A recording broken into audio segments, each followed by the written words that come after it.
नमस्कार दोस्तों, मैं हूं आपके साथ आशीर्वाद। स्वागत करता हूं सभी का वाईफाई स्टडी यूपीएससी के अपने इस चैनल पर। आज दोस्तों मुलाकात करेंगे आपके साथ एक शख्सियत से, एक ऐसे जज्बे के साथ मुलाकात करेंगे उन व्यक्ति से जो हासिल कर चुके एक बड़ी सफलता एक बहुत कड़े संघर्ष के बाद। जी हां, मेरे साथ स्टूडियो मौजूद हैं प्रमिता सिंह। प्रमिता सिंह, स्वागत करता हूँ मैं आपका। आप आगे बढ़े, हम लोगों से बता दूँ आपको पहले, अभी हाल ही में यूपी पीसीएस 2017 का रिजल्ट आया है और उस रिजल्ट में नगर सहायक आयुक्त, या मैं कहूँ अगर भाषा में सहायक नगर आयुक्त की पद पर चयनित हुई हैं। ई ऑफिसर बोलते हैं भाषा में इस पद को हम लोग, और एक सम्मानित पद होता है एसडीएम के बाद दूसरी रैंक बढ़ते हैं आमतौर पर अतिरिक्त अभ्यर्थी इस पद को भरा जाता है, तो बहुत सम्मानित पद है। अगर मैं कहूँ थोड़ा विशेषता बता दूं यहाँ पर आपको, अगर आप काउंट करें तो गर्ल्स में अंडर 10 रैंक है प्रमिता के एक प्रकार से इस रिजल्ट में, और टोटल देखा जाए टोटल टॉप 30 में शामिल होती है प्रमिता यहाँ पर, तो निश्चित तौर पर बहुत बड़ी सफलता है। बात करेंगे संघर्षों पर। सबसे पहले स्वागत करूंगा पूरी वाईफाई की टीम की तरफ से और आप सबों की तरफ से प्रमिता का। मैं प्रमिता, बहुत बहुत बधाई हो आपको मेरी तरफ से और पूरी टीम की तरफ से हमारी। थोड़ा सा मुंह मीठा करा जाए आपके साथ। प्रमिता छोटा सा लीजिए आराम से, बात कर पाए आराम से। चलिए बात करेंगे प्रमिता से। चलिए दोस्तों, बात करना शुरू करते हैं। ओके प्रमिता, स्वागत करता हूं मैं आपको सभी का फिर से यहाँ पर। बात करेंगे प्रमिता, सीधे आपके टॉपिक पर हम लोग आते हैं। अपनी सफलता को अपने शब्दों में कैसे बयां करेंगी आप?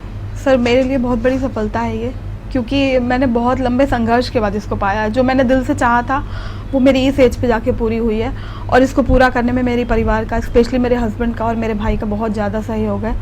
शादी के बाद, एमबीए के बाद, कॉर्पोरेट जॉब के बाद मैंने इस चीज़ को परस्यू किया। काफ़ी लोग अगेंस्ट भी आए कि मैरिज हो गई है, फैमिली देखो, लेकिन मैंने अपने डिज़ायर से इसको पहली बार में अचीव किया, और मैंने ये प्रूव किया कि जो लड़कियां चाहें वो कर सकती हैं, सोसाइटी में, समाज में अपनी सम्मानित जगह बना सकती हैं। दोस्तों बता दूं मैं आपको, आगे सवाल से पूछने से पहले, प्रमिता ने ये जो प्रयास सफलता हासिल की पहले प्रयास में किया, मतलब हम सोच भी नहीं पाते पहले प्रयास में कुछ करने का, फॉर्म भरना तक नहीं जानते हम लोग जिस स्टेज में, वहाँ पर प्रमिता इतना आगे चली गई और पहले स्टेज में, पहले ही प्रयास में पहली बार फॉर्म भरा और एक अच्छे पद पर चयनित हुई, तो निश्चित तौर पर दिखाता है कि एक जज्बा होना चाहिए आदमी के अंदर करने का। वो सफलता की बिल्कुल प्रतिमा कर रही है। प्रमिता, एक बात मैं पूछना चाहूँगा आपसे यहाँ पर। आपने कहा कि हस्बैंड ने आपने सपोर्ट किया, और जितना मैं जानता हूं आपके बारे में, आपने कहा था कि आपके फादर सपोर्ट नहीं कर रहे थे इनिशियल डेज में और काफ़ी स्ट्रगल करना पड़ा आपको, तो कुछ कहानी बताइए अपने बारे में, क्या हुआ था एग्जैक्टली? सर, एक्चुअली फादर चाहते थे कि मैं तैयारी करूं, लेकिन हमारी फैमिली शुरू से बहुत बड़ी थी, 4 भाई बहन हम खुद थे, और वो खुद भी बहुत बड़े लेवल पे नहीं थे, और उनको ऐसा लगता था कि काफ़ी लंबा समय इसमें लग जाएगा, या ये कह सकते हैं सिचुएशन उस समय बेहतर नहीं थी मेरी तैयारी के लिए। तो मैंने ये डिसाइड किया कि पहले मुझे अपने पैरों पे खड़ा होना है, खुद को कहीं ना कहीं स्टैंड करना है, तो मैंने लोन लेके एमबीए किया, और एमबीए करने के बाद मुझे कैंपस प्लेसमेंट भी मिला। बिफोर 3rd सेमेस्टर कंप्लीट करते ही मेरी कैंपस प्लेसमेंट हो गई, और इस दौरान मैंने सोनीपत में रेप्लिका प्रेस में जॉब किया, देन डिक्सन टेक्नोलॉजीज़, वो एलजी के प्रोडक्ट्स बनाती है, वहाँ पे एचआर के रूप में काम किया, सिक्का ग्रुप ऑफ होटल्स में काम किया, और लगातार 4 साल कॉर्पोरेट जॉब की। 2014 में मेरी मैरिज हुई तो मैं जामनगर चली गई थी सर। वहाँ पे मैंने, एक हरिया कॉलेज है, इंस्टीट्यूट है काफ़ी बड़ा, वहाँ पे मैंने बिजनेस कम्युनिकेशन की टीचिंग भी करी 6 मंथ। उसके बाद जब अगेन कॉर्पोरेट जॉब शुरू करने की बात हुई तो मेरे हस्बैंड को कहीं ना कहीं से ये बात पता थी, आपस में हम डिस्कस करते थे कि ये तैयारी करना चाहती है, तो उन्होंने कहा अगर तुम्हारा मन हो तो तुम एक बार प्रयास कर सकती हो। तो फिर मैंने पूरे मन से सर लग के, और मैंने अपने मन में ये चीज़ ठानी हुई थी कि मुझे इस बार ही इस चीज़ को करके किसी भी हाल में पूरा करना है, क्योंकि फिर दोबारा मुझे मौका मिले ना मिले। तो मैं बस दिमाग में रात दिन यही दोहराती थी, 2017 मेरे लिए आखिरी है, 2017 ही मेरे लिए आखिरी है। प्री हो गई चाहे मेंस, मैंने हर लेवल पे अपने तरफ से बेस्ट देने की कोशिश की। उस दौरान ना मैं 3 साल तक अपने ससुराल गई, ना 3 साल तक अपने मायके गई, 3 साल तक मैंने एक जगह रह के पढ़ाई की है, और इसमें मेरे फैमिली वालों का बहुत सहयोग है, क्योंकि सास ससुर प्रेशर करते तो मुझे जाना पड़ता, मगर वो सभी चाहते थे कि ये पढ़े और इसका इतना अंदर से मन है, तो ये वो जो चीज़ चाहती है ये पूरा करे। पूरी फैमिली का इसमें बहुत सहयोग रहा, फादर का भी बहुत बाद में ये रहा, पॉजिटिव हो गए वो कि नहीं करो, और मदर का भी सभी। और इस बीच में सर मेरी तबीयत भी बहुत ख़राब हुई। 2017 के मेंस के बाद एक तरह से मैं डिप्रेशन से होके गुजरी सर, 7 to 8 मंथ, और बहुत तबीयत ख़राब हुई मेरी, पीलिया भी हुआ, और उसके बाद से बीच में तो काफ़ी सिचुएशन ख़राब हुई, जिसकी वजह से 2018 का प्री भी मेरे हाथ से निकल गया पूरी तैयारी के बावजूद। लेकिन मुझे मन में एक उम्मीद थी कि मेरा 17 ज़रूर होगा, क्योंकि मेरा मेंस अच्छा हुआ है, और जो लोग मुझे करीब से जानते हैं उन्हें पता है, मैं हमेशा कहती थी मेरा ज़रूर होगा ज़रूर होगा। और इंटरव्यू का जब आया कॉल तो मैंने अच्छे से तैयारी की सर, आपकी गाइडेंस भी मुझे मिली, और मेरा इंटरव्यू भी बहुत अच्छा गया और फाइनली सिलेक्शन हुआ। प्रमिता, आप बहुत अच्छा, आपकी कहानी में बहुत कुछ है, मतलब बच्चे जानना चाहेंगे, खासकर जो रूरल बैकग्राउंड में बच्चियाँ बैठी हैं जो बहुत सुन रही हैं हमको यहाँ पर, वो इंस्पायर होना चाहेंगी आपसे कि आपका स्ट्रगल उन्हें देख रही हैं। शादी के बाद एक बहुत एक फेज़ होता है कि जहाँ तैयारी छूट जाती है आमतौर बिल्कुल, पर, बिल्कुल। तो तैयारी कर भी रहे हो तो उनकी तैयारी छूट जाती है शादी के बिल्कुल बाद, सर। और आपने शुरू की तैयारी, उसके बाद वो सफलता भी पहले अटेम्प्ट, बहुत बड़ी बात है अपने आप में। तो निश्चित तौर पर आपके हस्बैंड बहुत लकी होंगे और बहुत मेहनती होंगे इस जगह पर, मानता हूँ मैं उनको यहाँ पर। एक बोलना आसान होता शब्दों में शायद बयान नहीं कर पाऊंगा, लेकिन मुझे लगता है कि बहुत मेहनत उन्होंने की होगी इसके सर पीछे। मेरे हस्बैंड 10th भी ठीक से नहीं किए हैं। 14th ईयर की एज में वो निकल गए थे अपने घर से काम करने के लिए, क्योंकि वो खुद 6 भाई बहन हैं और सबसे बड़े हैं। उनके पे सब सारे लोगों की शादी का, एजुकेशन का जिम्मा था। और मेरे जो इन लॉ हैं, फादर इन लॉ, वो बेसिकली कुछ गांव में खेती का ही काम करते थे, तो बेसिकली उनका बैकग्राउंड भी इतना अच्छा नहीं था। तो 14 ईयर्स की एज में घर से निकले और 4,500 की जॉब से शुरुआत की थी उन्होंने, और आज मेरी नज़र में वो बहुत सफलतम बिजनेसमैन है। और मैं तारीफ नहीं करूंगी सर, लेकिन जो जज्बा है उनके अंदर स्ट्रगल करने का, वो मैंने देखा है। अगर किसी चीज़ के पीछे वो लग जाते हैं तो पूरी तरह से लग जाते हैं।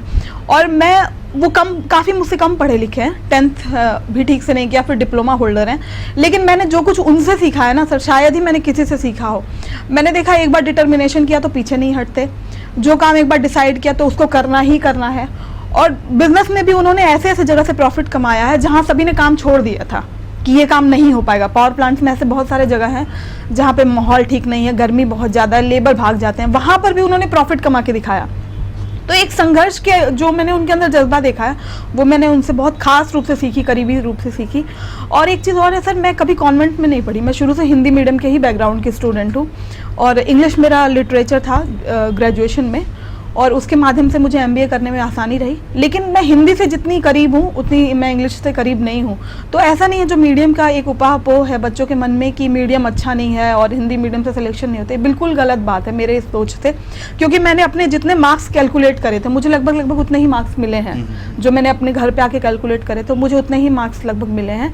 और मैं मीडियम को दोष नहीं देना चाहूँगी सर, कहीं ना कहीं हमारी तैयारी में ही कमी रह जाती है, हम चीज़ें प्रेजेंट नहीं कर पाते हैं प्रॉपर वे में एग्जामिनर के सामने, और फिर मीडियम को दोष देते हैं। बिल्कुल बात करूँगा, अभी इंटरव्यू आगे बढ़ने दीजिए। आपने कहा कि हस्बैंड का बहुत सहयोग था, तो एक बात में कह सकते हैं, हम लोग हम तो बोलते हैं कि हर सफल पुरुष के पीछे एक महिला का हाथ होता है, लेकिन प्रतिमा के पीछे, सफलता के पीछे उनके हस्बैंड का हाथ है। तो एक बहुत बड़ी बात है, अपने आप में एग्जाम्पल सेट कर रहे हैं ऐसे लोग यहाँ पर, और सफल हो रही है प्रतिमा जी लड़की। निश्चित तौर पर प्रतिमा बहुत बड़ी बात है अपने आप में। थोड़ा बताइए प्रतिमा, आपने तैयारी का शुरू कैसे किया आपने, मतलब कैसे आप मूव करे शहर दिल्ली में रहे आप 2-3 साल, तो कैसे आपने मूव किया और कैसे तैयारी शुरू की यहाँ पर? सर मैं जामनगर थी आफ्टर मैरिज। मैरिज के बाद मैंने वहीं डिसाइड किया कि मुझे तैयारी करनी है। 2015 के फाइनल रिजल्ट आए थे UP PCS के, मेरे कुछ फ्रेंड्स सेलेक्ट हुए थे, उनको देख के मैं मोटिवेट हुई कि वो कर लिए हैं तो मैं भी कर लूँगी, क्योंकि एकेडमिक्स में उनकी परफॉर्मेंस कोई बहुत अच्छी नहीं होती थी, फिर भी वो उन्होंने सिलेक्शन लिया। तो मैं जब तैयारी करने यहाँ पे आई तो पहले मैंने बेसिक बुक्स पढ़ी। मैं तैयारी आनन फानन में मैंने नहीं की कि मैं आई हूँ 2 ही महीने में प्री दे दूँ, मैंने ऐसे नहीं की सर। मैंने सिरे से पूरी तैयारी की, 16-17 महीने मैंने सिर्फ स्टडी की पहले, फिर मैंने प्री दिया, फिर मेंस दिया। और स्टडी के दौरान मैंने सिर्फ फैक्ट्स, जैसे यूपी में प्री में फैक्ट्स बहुत ज़्यादा रहते हैं, तो मैंने पहले कॉन्सेप्ट्स को तैयार किया, चाहे हिस्ट्री की बात हो गई, चाहे साइंस की, चाहे पॉलिटी की, पहले कॉन्सेप्ट्स पढ़े और बुक्स के माध्यम से। देन मैंने प्रीवियस ईयर के क्वेश्चंस पेपर को बहुत ज़्यादा फोकस किया। मैं उन एरिया को बिल्कुल एलिमिनेट नहीं करती थी जहाँ से क्वेश्चन आते थे। इसके लिए पूर्वावलोकन की कई सारी सीरीज आती है अलग अलग सब्जेक्ट्स की, वो मैंने पूरे सॉल्व ही नहीं किए सर, पूरे अच्छे से रटे उनको कि वो फैक्चुअल हैं, और उनके और क्वेश्चन ही नहीं सर, उनकी जो स्पष्टीकरण थी उसको भी बहुत ध्यान से पढ़ा, क्योंकि स्पष्टीकरण से ही क्वेश्चंस आ जाते हैं, एक्सप्लेनेशन जो है, और उसको कंप्लीट किया पूरा अच्छे से। करंट अफेयर के लिए 2-3 सोर्सेज फॉलो किए, कुछ वीडियोस भी देखे, और फैक्चुअल करंट अफेयर भी किया अलग से, और कॉन्सेप्चुअल करंट अफेयर भी किया, क्योंकि मेंस में मेरा ज्योग्राफी और डिफेंस स्टडी था तो उससे को रिलेट करना था मुझे। और प्री में जब मैं देने गई थी तो जनरली क्या होता है, आयोग में 2-4 प्रश्न गलत होते ही हैं, तो एक मन में ये धारणा होती है कि हम इतने क्वेश्चन सही कर, जैसे मैंने टारगेट बनाया था 110 सही करके आऊँगी किसी भी सूरत में, मगर दिमाग में ये चीज़ थी कि 3-4 क्वेश्चन तो गलत होने ही हैं, उधर से ही गलत होने हैं, तो 115 का टारगेट बनाओ तो 110 अचीव होगा। तो जब टारगेट ऊँचा बना देंगे सर तो फिर मेहनत ऑटोमेटिक बढ़ जाती है, फिर हम अपना टाइम वेस्ट नहीं करते हैं, फिर दिमाग में ये चीज़ रहती है 115 करना है, 115 करना है, तो वही चीज़ मेरे साथ हुई, वो चीज़ कभी भटकने नहीं दी मैंने। और इस दौरान मैंने सर एक चीज़ और की, जब मैं सुबह उठती थी तो मैं उस चीज़ को लिख के रखती थी अपने पास कि वो भूले ना। डायरी मैंने एक लिखी थी, डायरी मेंटेन कर ली थी मैंने। मेरे एक छात्र और थे, वो बहुत अच्छी डायरी मेंटेन करते हैं, उनकी याद दिला दी आपने मुझे, वो कहते हैं सर मैं भी वो डायरी मेंटेन करता हूँ, वो सफल है वो आज भी वो अपनी लाइफ में। तो मैंने सर अपना टारगेट लिख लिया था वहाँ पे, और मैंने डायरी में ये लिख लिया था क्या क्या चुनौतियाँ हैं प्री के लेवल पे, और पहले तो काफ़ी सबकी तैयारी की, लेकिन 2.5 से 3 महीने जब प्री को बाकी थी तो सिर्फ प्री ओरिएंटेड हो गई थी। और उसमें पूरा लिखा हुआ था कि प्री में 115 क्वेश्चन प्लस करके आने हैं, और मुझे कौन कौन से ऐसे एरिया जहाँ से क्वेश्चन ज़्यादा बनते हैं उनको पहले रिवाइज कर लेना है, करंट अफेयर को कहाँ से रिवाइज कर लेना है, ये सारी चीज़ें सोर्सेज भी लिख रखी थी। और सोर्सेज के साथ साथ सर एक एक सब्जेक्ट के लिए क्या सोर्स होगा वो भी लिख रखा था, और जैसे जैसे कंप्लीट होता था उन पर टिक लगाती जाती थी। तो प्री में जब मैं पेपर दे के आई तो मैं घर पे आके श्योर थी कि प्री होगा, हर हाल में होगा, क्योंकि मैंने कई सारे आंसर्स से मैच किए। तो 108 109 ऐसे बनते थे आंसर, तो मुझे था कि प्री हर हाल में होगा। तो कट ऑफ से 21 नंबर ज़्यादा था। बहुत बढ़िया। मतलब प्री के लिए बहुत सिंपल फॉर्मूला है कि रिवाइज कीजिए मल्टीपल टाइम्स, लिस्ट बनाइए क्या क्या करना है, और एक ही सोर्स पर टिके रहिए। हाँ बिल्कुल सर। मतलब मुझे जो मैं हमेशा बोलता हूँ क्लास के अंदर बच्चों को कि मल्टीपल सोर्स मत जाइए, एक सोर्स पढ़िए, मल्टीपल टाइम्स पढ़िए उसको वो। और खासकर पीसीएस के लिए तो ऑफ कोर्स लिमिटेड सोर्स है, उनको पढ़ा जाए तो अच्छा रहेगा। यूपीएस थोड़ा बढ़ जाता है, सोर्स बढ़ जाते हैं, लेकिन फॉर्मूला वही है, सिंगल सोर्स मल्टीपल टाइम्स।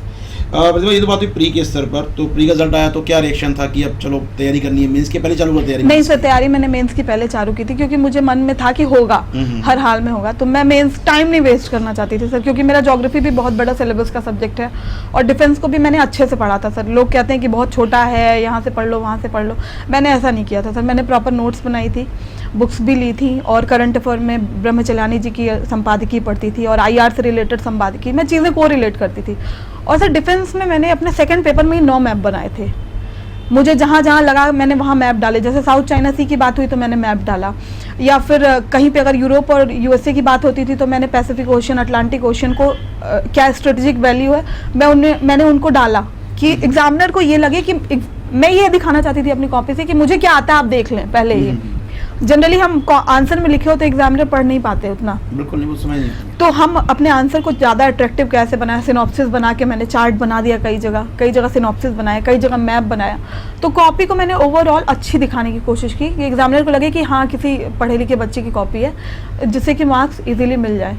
तो आप बताते हैं कि डिफेंस बहुत पैनिक था, आपको डर था कि डिफेंस क्या हुआ था, बताइए एग्जैक्टली, बच्चों को जानना चाहेंगे डिफेंस को लेकर। फर्स्ट पेपर में ऐसा हुआ था सर, वायु शक्ति के विचारक लगभग सब एक ही जैसे हैं, स्थल शक्ति के भी विचारक एक जैसे हैं। तो जब मैं सेकंड पेपर में मैं नहीं डर रही थी, क्योंकि सेकंड पेपर मुझे था कि मैं लिख लूँगी अच्छा करंट से जोड़ के। फर्स्ट पेपर में मैं जब एग्ज़ाम देने जा रही थी तो पूरी रात जगी हुई थी मैं, और मैंने यही मन में सोचा कि इस बार भगवान मेरा क्लियर करा दे, मैं अगली बार से ज्योग्राफी ही रखूँगी, डिफेंस को नहीं रखूँगी, क्योंकि ज्योग्राफी से बहुत ज़्यादा फेमिलियर थी। और वहाँ पर जाने के बाद दिक्कत सर क्या हुई कि फर्स्ट पेपर भी सेकेंड पेपर जैसा आया।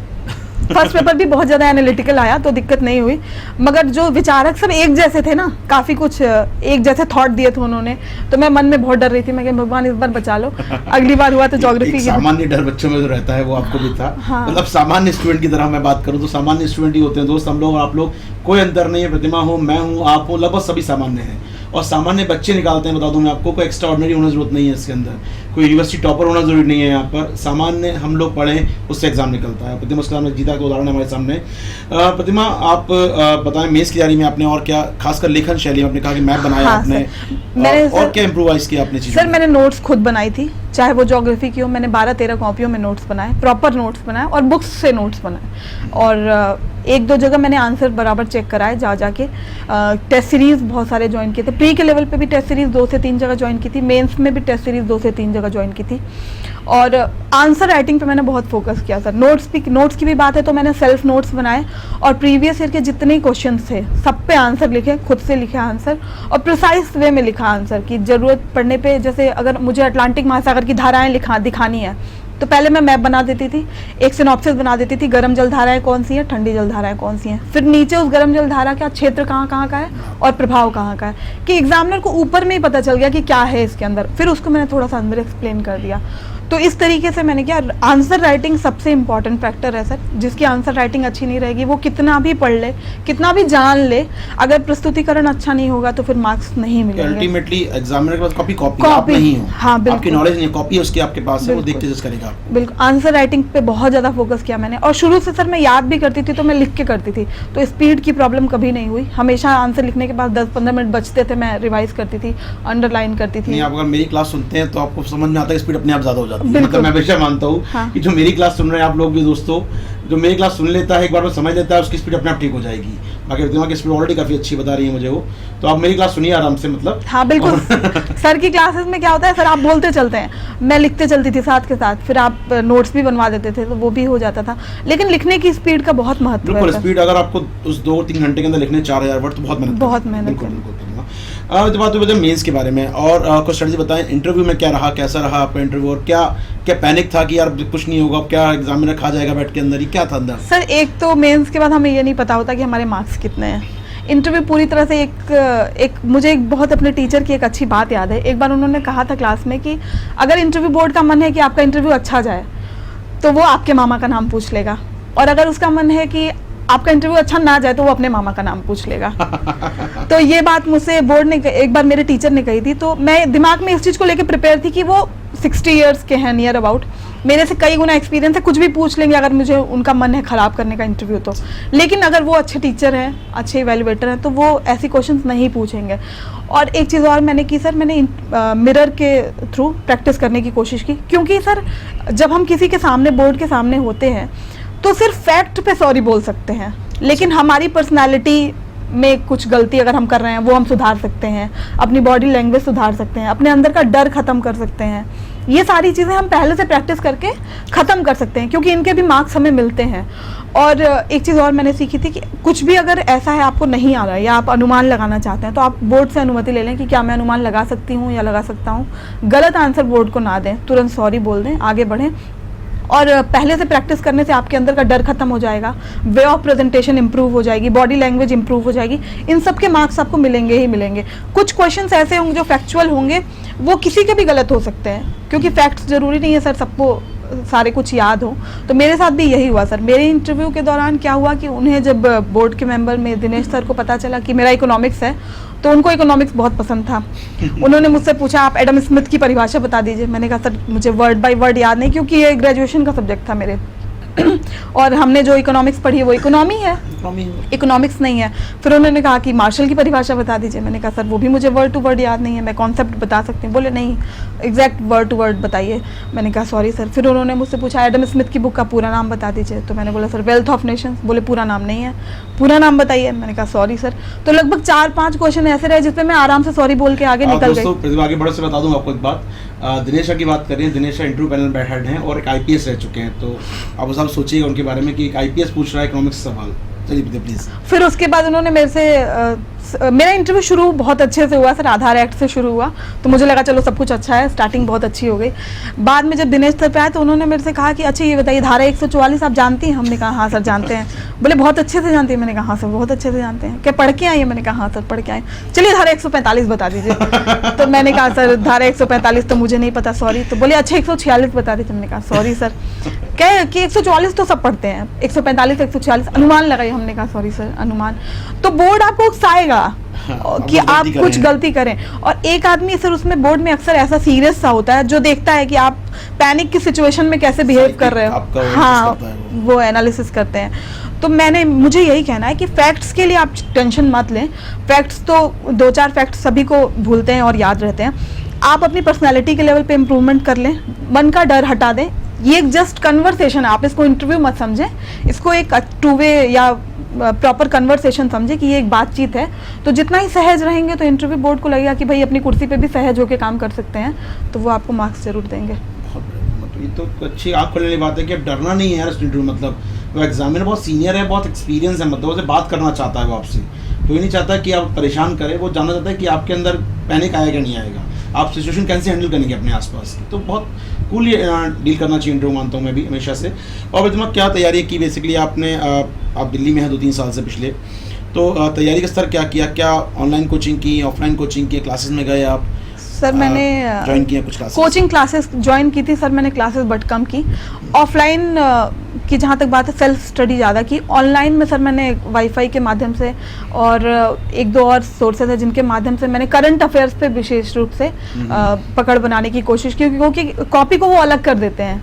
अदर लोगों से। अब चाइना विवाद सभी जानते हैं, लेकिन रिसेंट क्या डेवलपमेंट हो रहे हैं वो हम करंट से ही जोड़ पाएंगे।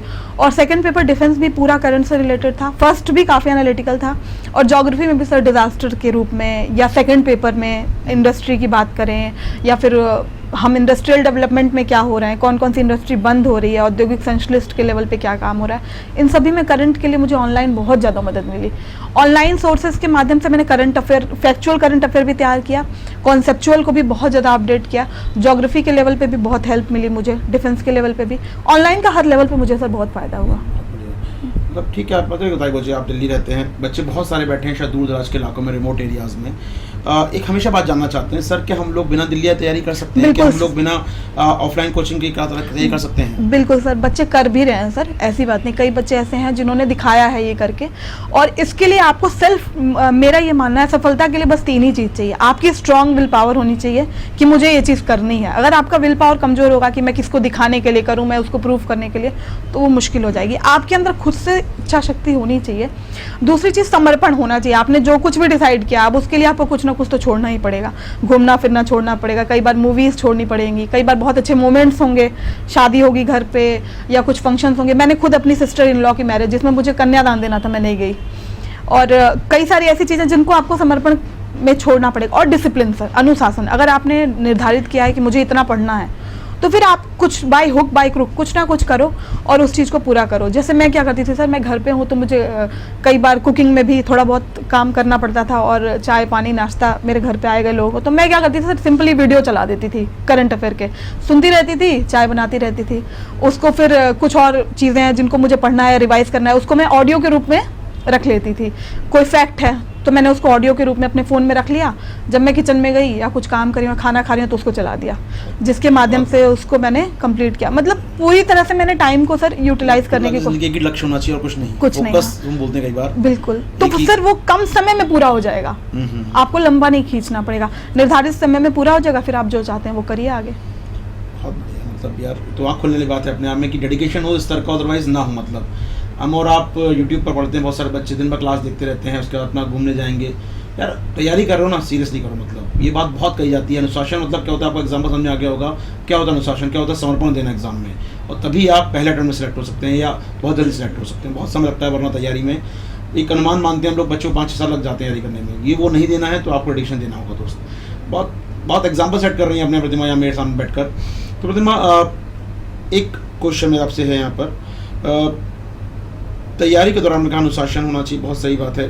आपने बताया कि तैयारी कैसे करनी चाहिए, क्या गलतियां नहीं करनी चाहिए बता दीजिए मुझे आप, कि क्या गलतियां ना करें बच्चे जो बहुत आमतौर पे करते हैं वो। सर जैसे हम मार्केट जाते हैं तो बहुत सारी बुक्स दिखती हैं, कई सारी ऐसी बुक्स हैं जो मैं लेके आई आज तक नहीं पढ़ी, उनको हम खरीद लेते हैं और फिर परेशान होते हैं, ये चैप्टर इसमें अच्छा है, ये चैप्टर इसमें अच्छा है, और हम सोचते हैं इस वाले चैप्टर को इस बुक से पढ़ेंगे, इस वाले चैप्टर को इस बुक से पढ़ेंगे।